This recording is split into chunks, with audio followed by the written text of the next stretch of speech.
Things I have done today include eating muffins, write 2 blog posts, reviewing Chronicles of Narnia books. Heads up, this one's racist. Watch Sword Art Online Abridged. It's really good. I'll link it below. You should check it out. It's really funny. This dude's growling at me because he wants to go outside again. Fine. He does this thing sometimes where when you turn on the vacuum, he'll lunge at it and then away. So I want to see if he does it. I'm gonna get you!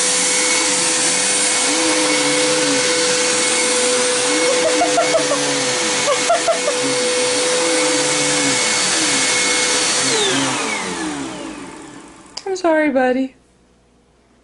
That was kind of funny, though. You can go play with your toy. Neil is in bed, and it's almost 4 in the morning. I wanted to go ahead and record something before calling it a night. My face might be a little shiny right now. I already did the whole brush teeth, wash face, slather up in moisturizer. It's starting to feel a little weird. Like, this is day 4 officially, and day 4 of the diaries, but this is basically like almost the end of week 2 for me. All of my appointments and plans were canceled for all of last week. I don't get out that much anyway, since I do the whole stay-at-home partner thing. That's my life.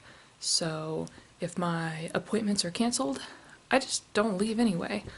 So I'm starting to get a little bit stir crazy. My therapy office is completely closed, but they're transitioning this week to phone therapy or phone counseling sessions. So I have my usual Wednesday afternoon appointment tomorrow, and she's just gonna call me instead of me going into the office. That's the only thing on the calendar for me this week. I mean, it's really great to have the dog and Neil and not be alone, you know. I do think one thing that we have learned so far this week is that to be truly productive, someone needs to keep Neil and me apart, because with both of us here 24/7, we spend a little too much time on the couch with the TV on and popcorn, or just staying up until ridiculous hours of the night talking. It's nice to have the company, but this is a small space.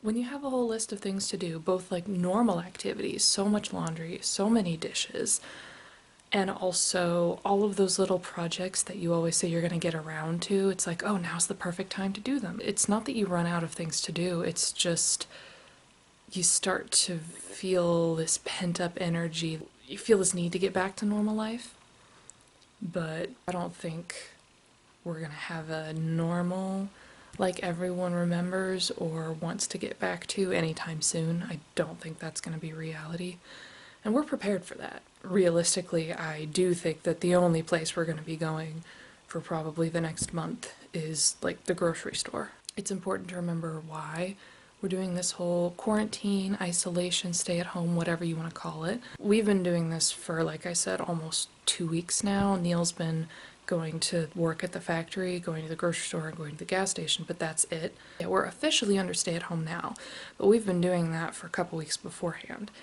And the reason why, I kind of think of it as like Schrödinger's virus. Schrödinger's cat. There's a cat in a box or in the trunk of a car or something, and unless and until you open it, you don't know whether the cat is alive or dead, and so you have to assume at any given point that it is both.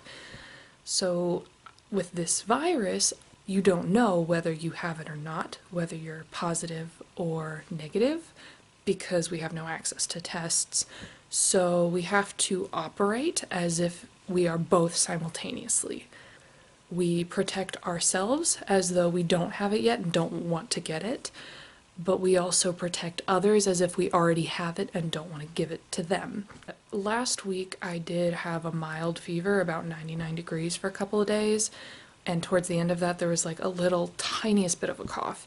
If this current context were not a thing, then I wouldn't have even registered. Probably would never have taken my temperature or known that I had a fever.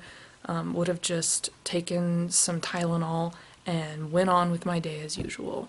But because of everything that's going on, that was part of the reason I decided, okay, we're starting the stay-at-home quarantine, stick it out right now. Because as blip on the radar as my symptoms felt last week, there's no way to know. There's no testing. So that's another reason that I'm kind of thinking both in terms of I already have it and I don't. Because that was so mild that like it could have just been a coincidence. We have no way of knowing. So we have to be careful and do what we can to be responsible. Life goes on and you make what you can of it. We're just taking it one day at a time. So I'll fill y'all in again tomorrow. Bye.